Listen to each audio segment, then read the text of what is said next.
benefactors who have contributed to these scholarships. Well, the class of 2003, there we are. I have to tell you that you've been an outstanding class. I'm losing my voice, so if I miss in the middle here, I'll get a lifesaver or something. But you have been an outstanding class.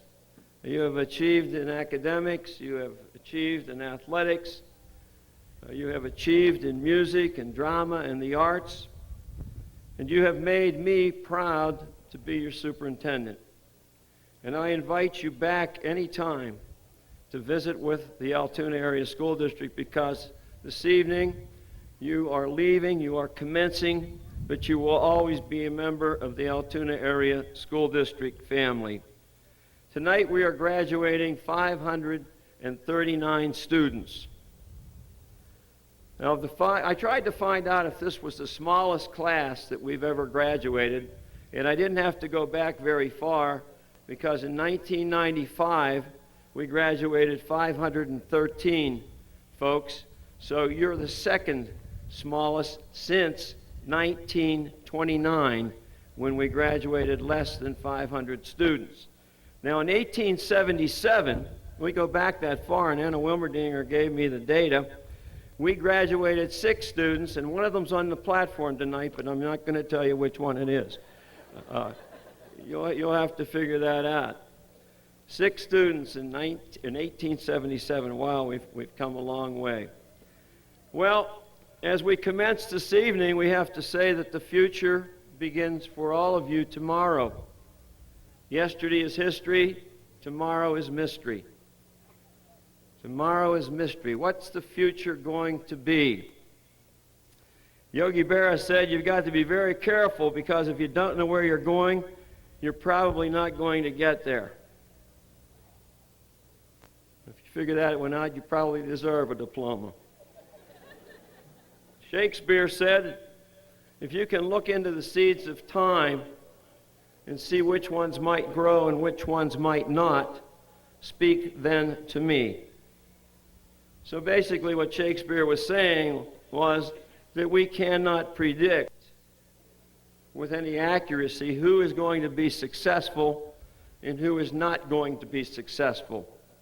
But we here at the Altoona Area School District have to have a wish that all of you will be the successful seeds. I have to tell you that there was a song not too many years ago, maybe I'm dating myself, maybe I'm the guy from 1877, but it said, when I was 17, it was a very good, it was a very good year, or something of that nature, but when I was 17, my mama said to me, what will I be? Will I be pretty? Will I be rich? What will my future be? And Mama said, que sera, sera. Whatever will be, will be. The future is not ours to see. So how do you get to that future? How do you get to tomorrow, that mystery? You get there by having a goal, by having a dream, by having a work ethic, by having a positive attitude, and by having a strong support system. Any one or any combination of those factors will get you into that mystery and will make you successful. Looking back on the reflections for the last 12 or 13 years, or however many years you have spent in the Altoona Area School District, I hope that we have successfully taught you how to read, write, and compute. But I hope we've also taught you a little bit about being a good citizen. I hope we've taught you to respect yourself, to respect others, to be responsible for your actions. I hope we've taught you to keep your word. When you give somebody your word, keep it. Be trustworthy. I hope we've taught you to be fair with others and to be caring about your fellow human beings. So it's not all academics. There's a lot of affective behavior that I hope we've been able to teach you. And as you leave the Altoona Area School District this evening, I would ask that you remember those friends that you've been close to for however many years you've been here, and that you make a pact tonight to stay in touch with those people. I just had my 45th class reunion in October, and it was kind of neat to see all of the people that I haven't seen, but especially to see the people that I've been keeping in touch with. I ask you to remember those as you leave this evening who aided you when you had some kind of difficulty. And I ask you to find them, seek them out, and thank them for their help. I ask you to remember the teachers who have aided you in your journey through the 12 years or 13 years of schooling. And go to those teachers and express your appreciation. And I ask you to remember that the seasons of time pass quickly, so enjoy those seasons. And I'd like to quote something from Alice in Wonderland. Think it's appropriate? And this is something, it goes like this. "Would you tell me, please, which way I ought to go from here?" said Alice. "That depends a good deal on where you want to get to," said the cat. "I don't much care where," said Alice. "Then it doesn't matter which way you go," said the cat. Well, it does matter which way you go. So, good luck to you, congratulations, and again, we're your family. If we can be of help, come back and see us. At this time, I'd like to introduce our speaker this evening. I'm pleased to welcome Dr. John Buchanan as our commencement speaker. Since 1985, Dr. Buchanan has been the pastor of the Fourth Presbyterian Church in Chicago, Illinois, one of the largest Presbyterian congregations in the country. In 1996, Reverend Buchanan was elected moderator of the General Assembly, the highest position in the Presbyterian Church. He has served the greater Chicago community by volunteering his time for numerous organizations and has written a book entitled Being Church, Becoming Community. Dr. Buchanan earned a degree in government from Franklin and Marshall College.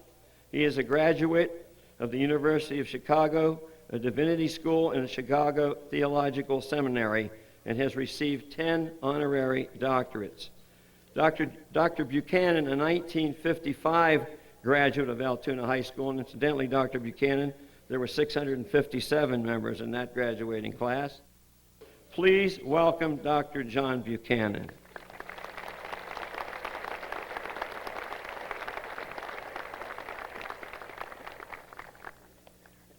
Thank you very much, Dr. Murray. Distinguished platform guests, parents, friends, class president Emily Ann Birchfield, and most of all, members of the Altoona area graduating class of 2003. I cannot begin to tell you how honored I am to be standing here this evening and sharing this incredibly important moment with you. And congratulations not only to you, but to the brave soul, and I think it was Dr. Murray who made a decision earlier today to have this event outside and not inside. Took a great risk that we might be drenched. It looks to me like we're going to make it. You know, clergy are always asked if we can't do something about the weather. Mr. Bradley even tried that on me this morning when I called in. He said, "Can't you help us out a little bit today?" And I answered, as I always do, "I'm sorry, but I'm in sales, not production."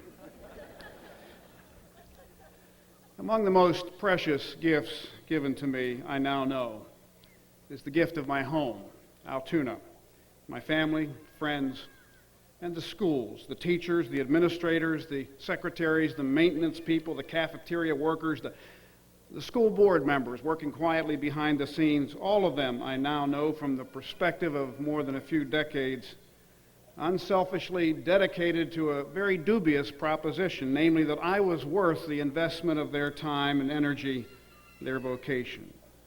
I certainly wasn't grateful at the time.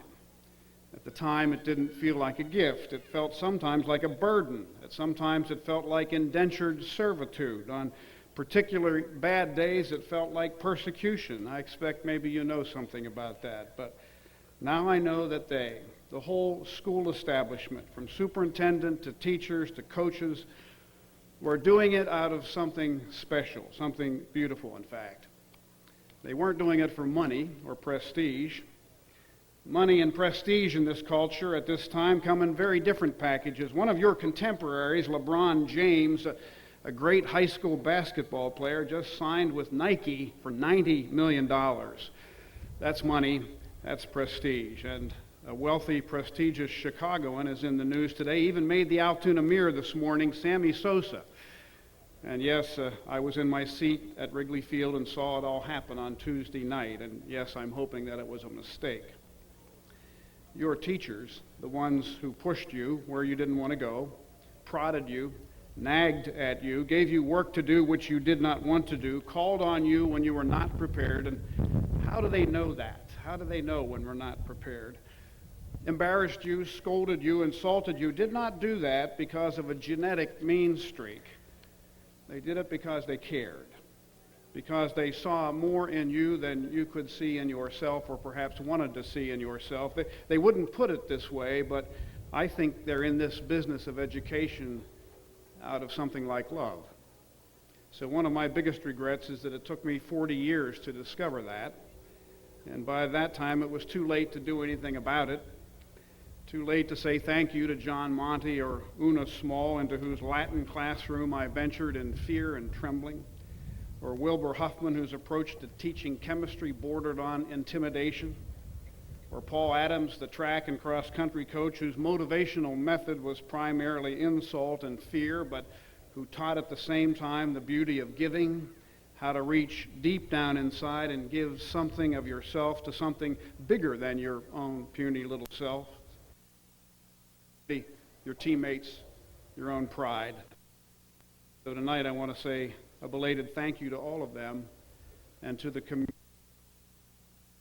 and taught me the value of hard work, that wonderful mixture of immigrants drawn here by the promise of employment by the railroad, and which in the process gave me the gift of Italian friends and Jewish friends and Irish, Polish, German, African American friends. Altoona gave us an experience in ethnic diversity before we had ever heard that phrase or even knew that it was politically correct. Gave me classmates and friends with names like Abretsky and Battisti and Bitar and Epstein and Nabelsky and Natopoulos and Patak and Lozanak and Jubileer and Kaminsky and Cohn and Lefko and Pellegrini and Spinazzola and O'Connor and Shaughnessy and Chet and Don White, who were black, and Ronnie Black, who was white, along with Ward and Winter and Refner. The adults, our parents, in the meantime worked so hard, came home tired and dirty, unbelievably dirty, from working in the shops or on the railroad, 7 to 3, 3 to 11, 11 to 7. They did something important, those people did. In addition to providing the transportation hub for the whole nation for most of a century, they built a community, and they loved and cared for and nurtured the children, their own and all the children. So tonight, say thank you. Say thank you to your teachers. Go find a few this evening before you leave and say thank you. And then go find your parents, and sometime this evening say, thanks, Mom and Dad, for everything. And I love you.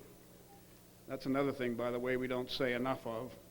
In fact, many of us hold it back, keep it locked tightly in our hearts until it's too late. So go ahead, don't wait. Say it tonight.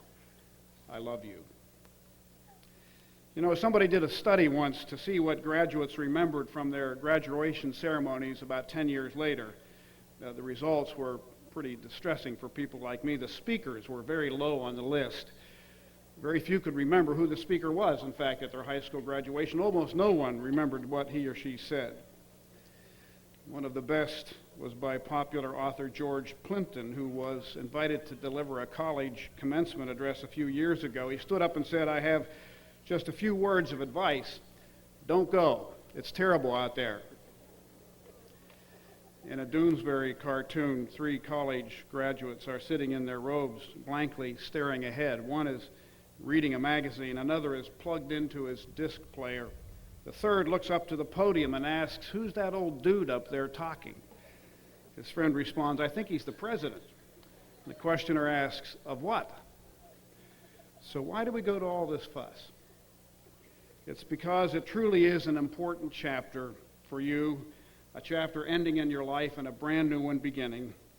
A new chapter for your parents this evening who face a transition in their parenting, one that is not always easy.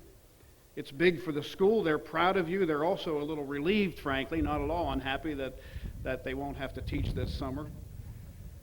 And it's big for the community, big for the nation, your graduation is, your entrance into the mainstream of adulthood, June 5.